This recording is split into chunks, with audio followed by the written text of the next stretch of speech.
salaamaaleykum mbokki internet di Seneweb ginnaaw bi ñu leen jaajëfalee seen taxaw seetlu comme ni ñu koy faral di amalee saa su nekk tey ji la ñuy fas yéene tamit waxtaan ak yéen waaye ci ñaari ponk ci lañ koy daldi rek tënk mooy lu ñëwal wàllum politique ak loo xamante ni tamit moo jëm ci wàllum yoon ci wàllum politique boobule sax daanaka ci la ñuy waxandi waaye tamit dañu koy door rek ak loo xamante ni moo ñëwal wàllum yoon wax ci li nga xamante ni moo di actualité bi nga xam ne nii tey rek la doog di fës mu di lu ñëwal li nga xam ne moo di mbirum kile di Lamine Diack moom mi nga xamante ni ginnaaw daanaka atum 2015 ba ndegi nii tolloog daanaka juróomi at procès boobule ginnaaw bi ñu koy toppee ne moom dafa amal ay luubal jëm ci li nga xamante ni moo di IAAF boobu nga xam ne moom la rek daloon di jiite foofu la ci diwaanu Paris sa France ginnaaw na bi ñu ko jàppee wala sax na ginnaaw bi ñu ko rek mettre ci résidence surveillée ginnaaw atum 2015 ba dëgg ni tey jii lañ faral rek joxe li nga xamante ni moo di verdict bi li ñuy ñëwal nag ci boobule verdict mooy li ñuy wax ne moom dañ koy dal di rek daan loo xamante ni moo tolloog daanaka ñeenti ati kaso waaye ñaar yoo xamante ni moom lay tëdd ñi far nag yokku ci loo xamante ni moom moo di rek ab amende boo xam ne moo toll ci 500 000 euros bu ñu ko xaymaa ci suñu koppar mu toll ci 330 millions de francs CFA yoo xamante ni moom war na ko mën a fay moom nag li nga xamante ni moo daal di jip ci mbir mi ni mel ñi nga xamante ni seen xel dafa màcc jëm ci wàll yi bokk nañ ci koo xamante ni tey di dina nekk ganu taxaw seetlu ndax sekk nañu ak moom li nga xamante ni moo di waxtaan mu di maître Ousseynou Babou moom mi nga xamante ni avocat la ca ëffale nga xamante ni moo di barreau bu Paris moom nag yéy na yàbbi ci mbir mi dellu si waat ci li nga xamante ni moo di procès bi waaye tamit waxaat ci loo xamante ni moo jëm ci condamnation bi nga xamante ni dal dina am te sax nag mbir mi nekkul ne moom kese sax moom la dal di yitteel ndaxte am na keneen koo xamante ni moom tamit ci mbir mi la bokk mu di doom ci Lamine Diack mu di Massata Diack moom tamit ginnaaw bi nga xamante ni verdict bi dal moo di ne rek daan nañ ko lu toll ci juróomi at kaso waaye nag boole ci li nga xamante ni moo di ab mandat d'arrêt international ki nga xamante ni nag moom tamit moo di avocat am moom tam dal di yàbbi ci mbir mi di xam ne rek ne mbir mi ni mel nekkul loo xamante ni lu jub la waaye dinañ def seen kéem kattan ba dal di seeg dox ba yoon dal di rek indiwaat ci loo xamante ni moo leer jëm ci mbir mi kon mbokk yi dañuy dal di rek teewlu li nga xamante ni moo di waxtaan bi ñuy sekk ak nga xamante ni moo di rek Ousseynou Babou mi nekk ab avocat nekk ca barreau bu Paris bu ko defee rek ñu dellu si waat ci plateau bi dal di yeggalewaat li nga xam ne moo di waxtaan bi. Babou avocat au barreau de Paris. voilà bienvenue maître Ousseynou Babou voilà moom tamit ngir ñëw indi ay leeral ci li nga xamante ni moo ñëwal verdict bi nga xamante ni dal dina wàcc maître Babou ma bàyyi la ak Mouhamed Diallo donc mu jëm la débriefé ci li nga xamante ni mooy sa participation. Maître Ousseynou Babou maa lay nuyu yaa ngi en direct fu mu toll nii si édition spéciale bi nga xamante ni ñu koy amal si Seneweb rajo ak suñu chaîne YouTube ñu koy jàllale aussi si seneweb.com Maître Babou tey ndogal li daanu na yàgg nañu waxtaan maag yow si procès Lamine Diack ñu daan ko ñeenti atu kaso yoo xam ne ñaari la si tëdd gàll koy tamit lu tolloog 500 000 euros si wàllum alamaan doomam Massata Diack juróomi at kaso lëmb lañ ko daan ba pare tamit gàll ko mandat d'arrêt international sa gis-gis si mbir mi sa réaction. Voilà bon maa ngi leen di léegi rek laa jógee ci tribunal judiciaire de Paris. Donc moo fa jógee le verdict est déjà tombé. li may wax rek mooy tribunal judiciaire bi nga prendre décision constitutionnelle.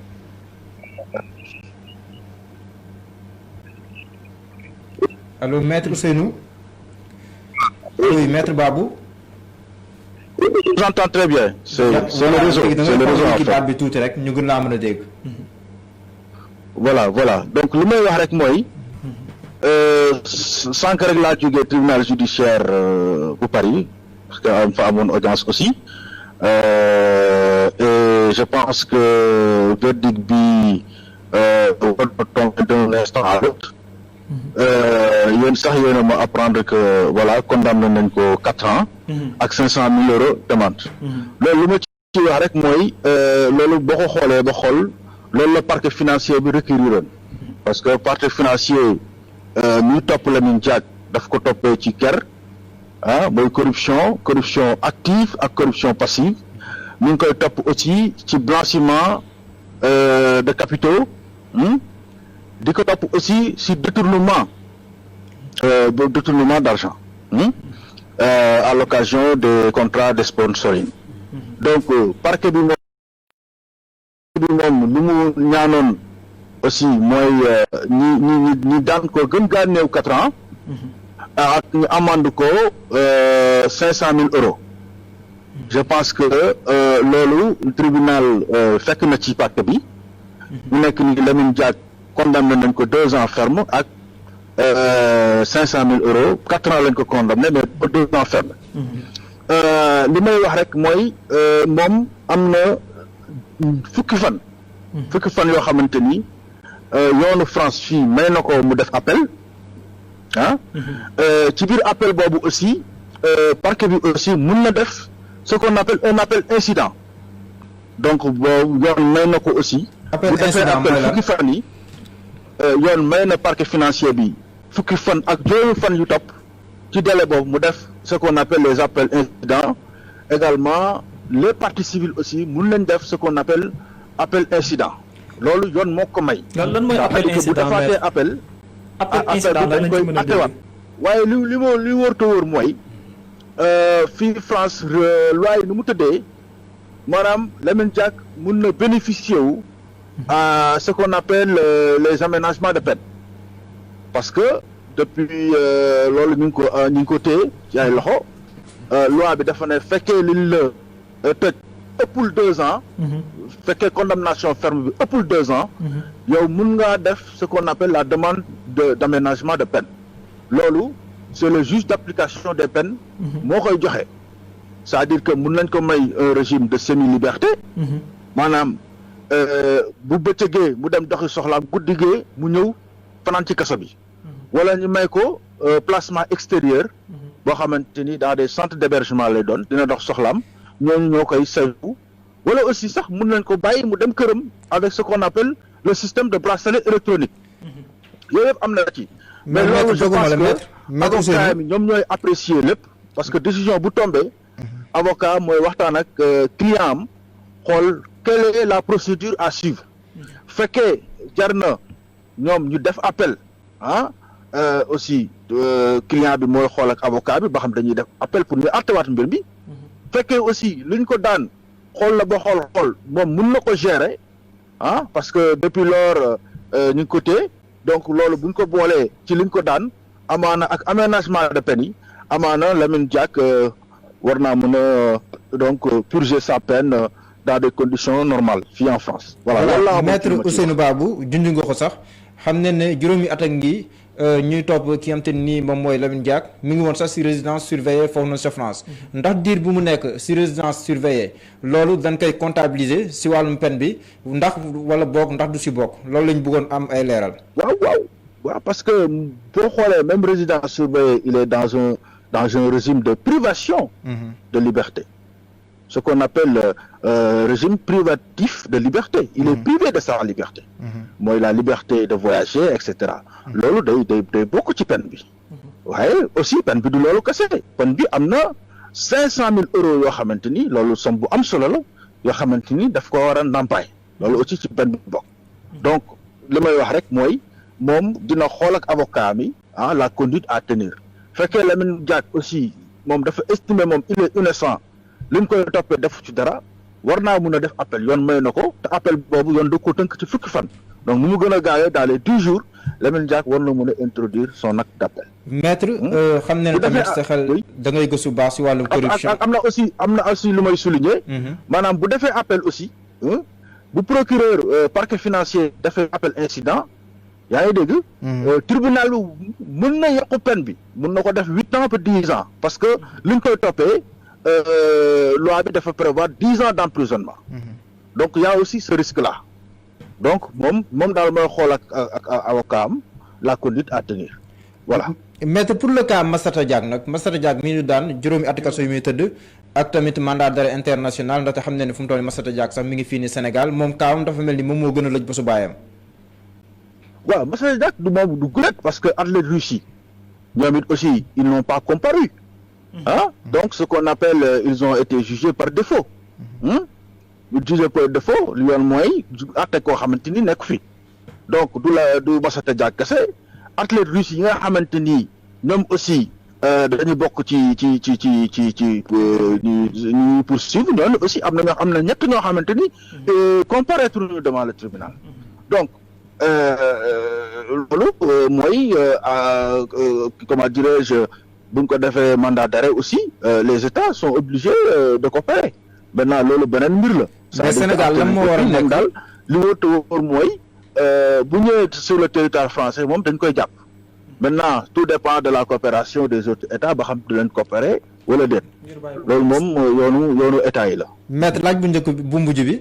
Sénégal la moo war a nekk taxawaay mag mbir mi. Sénégal moom xam nga Sénégal dëkk bu indépendant la. France aussi dëkk bu indépendant fii la justice est indépendante fii moom même état président de la république ñoom ñëpp dañ leen ni parfois woo ci yoon gis nañ Sarkozy fan yi ancien président la ñoom ñu ngi koy topp c'est le même parquet financier ñu ngi koy topp donc Sénégal moom taxawaay si mbir mi mooy neutralité et coopération parce que dans les États sont obligés de coopérer avec la convention de Mérida convention boo xam ne day xeex guerre les États sont obligés de coopérer mais Sénégal yaakaar naa taxawaay bu mu taxaw nii mooy taxawu neutralité parce que comme que la justice fait son travail moom mënu ci émission li mu mënoon kay mooy dès le début waroon na demander à ce qu'on extrate Lamine Diack pour mu atte ko dëkkam loolu def ko ba tey jii yoon bi ñu doon dox donc Sénégal neutralité la war a mun a taxawee mënuñu taxaw leneen lu dul loolu. mais xel nanguwul par exemple tey jii Sénégal jël Massata Diack jébbal ko France si mandat d'arrêt bi wala. loolu nag da nga koy laaj ñi nga xamante ni mooy le gouvernement du Sénégal ak gouvernement France. mais loolu dëkk yi duñ koy nangu de dëkk yi mag yi en tout cas duñ nangu ñoom ñoo la mun a tontu ci mbir moomu tout en sachant que je pense qu'il y a une procédure contre lui au Sénégal. Et si la procédure est ouverte au Sénégal donc il n'y a pas question d'extrader Massata Diack parce que je pense que il y a une instruction qui est en cours au Sénégal instruction boobu mooy empêcher ñu extrader Massata Diack. ginnaaw loole donc ñu daldi rek yiy yàbbi ci lu ñëwal wàllum politique mu di loo xamante ni daanaka umpul kenn mu di ne daanaka depuis barke dem ba léegi moom mooy daldi rek nekk li nga xam ne moo di actualité wër bu baax a baax ci li nga xam ne moo di réseaux sociaux yi waaye tamit nekk tamit devant la scène ci wàllum politique mu di clash bi nga xamante ni dox na ci diggante Bougane Gueye Dany ak nga xamante ni moom moo di Ousmane Sonko leader bu Pastef ak nga xam ne moo di leader gëm sa bopp démb nag am na beneen vidéo boo xamante ni daal dina génnaat wala tay jële sax mu di luy indiwaat ay tuuma wala sax di weddi jàpp ne kaddu yi nga xamante ni clé di leader bu Pastef daal dina ko yëkkatee fële ci Ziguinchor moom lay daal di waxal rek tax tontu daal di am ci seen diggante ginnaaw ak texte boo xamante ni moom la génnee di yàbbi ci mbir mi ginnaaw moom tamit foofu li nga xam ne moo di ci Ziguinchor ca fa mu nekk am na loo xamante ni daal dina fësaat tey ci mbir mi mu di ab vidéo boo xamante ni daal dina génn mu mel di rek ki nga xamante ni moom moo di Bougane Gueye Dany moom day daal di rek weddi waaye tamit daal di rek di indi li nga xamante ni moo di leeraange ci kaddu yi nga xamante ni daal dina jib ci vidéo boobu la nga xam ne leader bu Pastef daal dina ko yëkkati vidéo boobu la mbokk yi ci la ñuy joxee sax dig daje ñu daal di leen wax rek ba suba incha allah di leen jaajëfal bu baax a baax. li tubaab naan hypocrite wolof di ko wax ndaa fekk loolu lañu. te li gën a neex mooy lenn ci ñu koy wax nag nee nañu opposant lañu des opposants yoo xam ne mosoo leen dégg ñu opposé wu à Macky Sall. di leen wax ne Macky Sall ci taal réew mi la jëm te duñu ko bàyyi danañu jàkkaarloog moom. yéen les forces de l'ordre fexe leen ba bu boobaa ngeen féeteeg askan wi. am na ku ma posé sànq statut de l'opposition ma ne bu ñu yàpp sénégalais yi sénégalais yi seen priorité jamono ji du ceeb du politique ndox mii lu ko fi jëlee la. depuis combien de temps ngeen dégg opposants yi génn critiquer mosoo leen dégg ñu wax ci pétrole bi. alors Bougane ak contrat pétrolier yi loo ci nar a def. ñun ut la ñu wax ne lépp luy contrat. loo xam ne gis nañ ne njariñu réew mi dañ ko cee salfaañee. contrat boobu danañ ko tegaat ci taabal ji xool ko. et sur les 20 dernières années. ñu wax ci mbënd mosoo leen dégg. li ñu ci yor kus néew mooy pompe yi ngeen yor danañ leen jox 300 litres de carburant diesel. sénégalais nañu gëm ni dafa jot ñu essayer leneen. kon damay dellu si di gërëm Bougane Gueye di ñaan yàlla lii mu sumb yàlla na ko ci yàlla yeggale fi mu bëgg. te yàlla na doon njëriñu Sénégal ndax ñun Sénégal rek moo tax il faut mu leer ne Sénégal dafa am l'opposition de Macky Sall créée par Macky Sall financée par Macky Sall pour ñuy attaquer l'opposition. plan bi ci boppam rapport ba ñuy xaar xam nañ ne rapport d'échec la kon li am solo mooy ñaari at yii des ñu indi solution ci mbënd yii ñu remarqué ci Kër Massar. balaa may dee nag ñu génn. naan ñi ngi joxe ceeb ak nangam mais on politise pas l'affaire. li ñuy def nii ça n'a rien de politique c'est important. li ñuy joxe dañu koy jox délégué de quartier bi seetuma kii fii la féete seetuma kii la. ndax des gens qui n'ont jamais fait de la politique réellement donc ba élection présidentielle jot ñu génn ne yor naa samay milliards kurti je vais être candidat les Sénégalais n'ont pas été dupe parrainage sax joxuñu leen. huissier de justice bi di Maître Abdoulaye Ba kon wax na ne am nañu 784 881 signatures. les politiciens circonstanciels Sénégal bii hypocrisie moo ko dara làmmiñ bu rëy am un début oral bu gaaw télé bu nekk nga dem taxaw fa mbër yéen xam ngeen politiciens yi may wax.